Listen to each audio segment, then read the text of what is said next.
और ये सारा भांडीर वन है। तो ये भांडीर वट की जो है अनेक लीलाएं हुई हैं। भांडीर वट की ये परम पवित्र वो स्थान है जो राधा और कृष्ण का यहाँ पर जो मिलन हुआ है, विवाह हुआ है, जो ब्रह्मा जी ने स्वयं कराया है। एवं इस वट वृक्ष को कल्प वृक्ष भी कहा जाता है, क्योंकि ये जो कल्प वृक्ष है, इस वृक्ष से जो भी मांगो वो मिलता है। एवं इनमें अनेक दर्शन होते हैं इस कल्प वृक्ष में। तो यहाँ पर जो भगवान की अनेक लीलाएं हुई हैं, जैसे कि दाऊ जी ने प्रलंबासुर मारा है, तो जैसे कि दावानल अग्निपान किया है, जैसे कि भगवान का मल्ल युद्ध हुआ है, कुश्ती जो भगवान कृष्ण राधा रानी का गोपियों के साथ, एवं दुर्वासा मुनि या भोजन गोपियों ने भोजन कराया है। एवं यहाँ पर बच्छासुर मार करके सारे तीर्थों का इस कुएं बैणी कूप में आवाहन किया है। इसमें दूध की धार भी निकलती है, सोमवती अमावस्या को आज भी निकलती है। एवं जिन माता बहनों के बच्चे नहीं अन्यथा हो के मर जाए, वो इसमें स्नान करें तो उनकी मन्नती अवश्य पूर्ण होती है। इस प्रकार से यहाँ अनेक लीलाएं हैं। इन लीलाओं में प्रधान लीला भगवान श्री कृष्ण एवं राधा रानी का विवाह जो ब्रह्मा जी के द्वारा कराया गया है।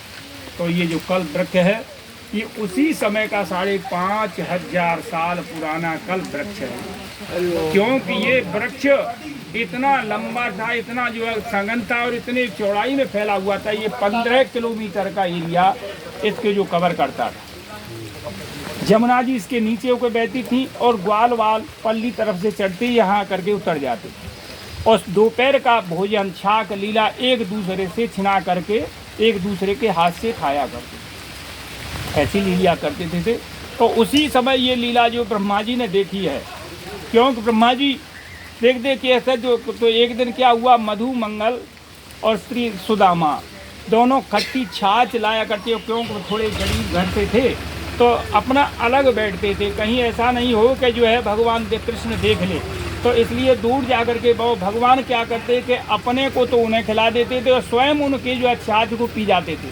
तो एक दिन जो मधु मंगल थोड़ी अलग बैठा हुआ था, तो भगवान कृष्ण देखे कि ये तो जो है अलग बैठा हुआ है। तो जैसे ही मधु मंगल ने छाछ पिए हैं, छाछ पिए तो भगवान ने जाकर के क्या किया, उसके मुंह से मुंह लगा दिया और छाछ को अपने मुंह में जो उड़ेल लिया और पी लिया। तो इस बात को देख करके ब्रह्मा जी कहने लगे, ये कैसा जो ब्रह्म है जो कि ये घूठन खा रहा है और मुंह में से भी खा रहा है, किसी को दे रहा है। तो ये ब्रह्म जब परीक्षा ले जाए, ब्रह्मा जी ने गायों को हरण किया है, तो वो यहीं की लीला है। तो मैं अब जो है ये भगवान का जो विवाह कैसे हुआ है इसका वर्णन आपके सम्मुख में करने जा रहा हूँ। तो यहाँ पर एक बार भगवान नंद बाबा जो है यहाँ रोजाना नित्य प्रति गौचारण भूमि थी, गौचारण करने आया करते थे। तो रोजाना लाला क्या करता था, बाबा से रोजाना पूछता था, बाबा आज तुम कौन सी जगह गए थे, कौन से स्थान गए थे। तो बाबा नित्य प्रति शाम को बताते थे कि लाला आज हम गोकुल में गए थे, आज यहाँ हम नंदगांव गए थे, आज यहाँ हम वृंदावन गए थे, आज यहाँ जो मथुरा गए थे। इस प्रकार से अनेक जगह बताया करते थे। तो उस दिन लाला पूछने का लगा, बाबा आज कहाँ जाओगे। उन्होंने कहा, लाला आज तो मैं भांडीर वन जाएंगे। तो अब तो लाला हट करने लगा कि बाबा मैं भी आज तो भांडीर वन, तो मैं भी चलूँगा। तो बाबा कहने लगे, लाला तू अभी छोटा है, तू रहने दे, तेरे तो कल में 2-4-6 दिन बाद अभी और रुक जा। और वैसे भी आज मौसम कुछ गड़बड़ सा हो रहा है, ऐसी बादल से हो रहे हैं, और मैं तेरे को ले जाऊं बाई चांस और ज़्यादा जो है समय ख़राब हो जाए तो तेरी वो सर्दी लग जाएगी, भीग जाएगा, तू रहने दे। तो लेकिन कहते हैं कि 3 हट, बाल हट, क्रिया हट, ऐसे जो हट होते हैं, ये हट अपने के आ जाए तो किसी के सामने चलने नहीं देते हैं। तो अब लाला जो हट कर गया, तो नंद बाबा कहने लगे, लाला ती नहीं मानता है तो ती राजी चल। तो गऊओं का, ग्वाल वालों का, जो गायों का और बछड़ों का पूजन कराया, और पूजन करा करके नंद बाबा भगवान कृष्ण को गोदी में लेकर के जो चले हैं। तो आधे ही रास्ते में आए हैं कि एकदम बादल और तेजी से होने लगा, और आते आते तो एकदम अंधकार छा गया। यहाँ आए जैसे ही भांडीर वन में प्रवेश किया है तो एकदम अंधकार छाने लगा, तूफान, आंधी तूफान चलने लगा, बिजली कड़कने लगी है, ऐसे हवा तेजी से जो चलने लगी है। तो नंद बाबा खड़ाने लगे कि मैं लाला को कैसे करूं, मैं जो सोच रहा था वही बात हो गई। तो जैसे तैसे भांडी जो बट है इसकी पेड़ की आड़ में आकर के छिपने लगे हैं।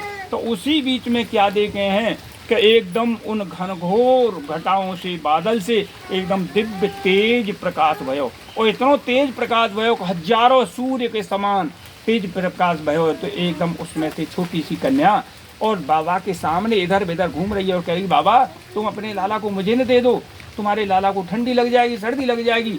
तो बाबा देखें इधर उधर कहाँ है, कौन है ये, क्या आवाज़ मारता है, बार बार मांगती है और बार बार चुप हो जाती है।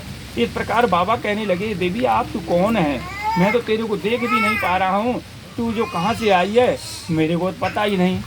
उन्होंने कहा तो अब राधा रानी फिर थोड़ी देर के बाद में अदृश्य हो गई। अदृश्य होकर फिर थोड़ी देर के बाद में फिर जो सामने आ जाती हैं और दिव्य तेज प्रकाश इतना लाट चमक थी कि जो है नंद बाबा चकाचौंध हो गए। और नंद बाबा कहने, देवी आप तो इस बादल में और इस घनघोर जंगल में कहाँ से आ गई। तो उन्होंने कहा, बाबा मैं तो जो है यहीं पे घूमती हूँ, यहीं पे आई हूँ, और जो है 16 श्रृंगारों के साथ में मैं आई हूँ, तो अपने लाला को मुझे दे।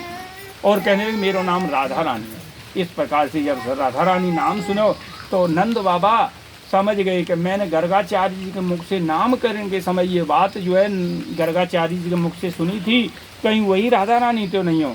तो नंद बाबा जो समझे हैं तो शीघ्र ही राधा रानी भगवान को गोदी में राधा रानी की में दे दिया है। और दे करके जो है कहने लगे, हे राधा रानी आप अपने स्वयं पति को संवारिए, हम तो जा रहे हैं। तो नंद बाबा तो गायों पर चले गए, पीछे राधा रानी भगवान कृष्ण को उस समय 3 साल की उम्र थी, 2.5-3 साल की उम्र भगवान की, और राधा रानी की जो 11-12 साल की उम्र थी। तो इस प्रकार से यहाँ आकर के भगवान को गोदी में लेकर के राधा रानी भ्रमण कर रही हैं, घूम रही हैं। अब क्या हुआ कि राधा भगवान कृष्ण को यहाँ बिठा दिया, राधा रानी यहाँ पे इधर उधर उनके घूम रही हैं। इतने में क्या हुआ है कि योग माया के द्वारा भगवान 16 साल के हो गए एवं राधा रानी भी 16 साल की हो गई और अपने मय 16 श्रृंगारों के साथ में यहाँ भ्रमण कर रहे हैं। अब ब्रह्मा जी को प्रेरणा हुई, हे ब्रह्मा जी आप 60,000 वर्ष से पुष्कर में तपस्या कर रहे हो, लेकिन तुम्हारा मनोरथ नहीं पूर्ण हुआ है। आज जो शीघ्र जाइए और भांडीर वन में तुम्हारे जो है पूर्ण मनोरथ पूर्ण होगा। तो ब्रह्मा जी भगवान की प्रेरणा से यहाँ पे आए हैं और आकर के भगवान का चतुर्मुख 4 मुखों से वेद का स्तुति करने लगे हैं। पुष्कर में 3 मुख से तपस्या करी है, लेकिन यहाँ करके दर्शन मात्र से ही जो उनके 4 मुख हो गए हैं और 4 मुखों से वेद का स्तुति करने लगे हैं।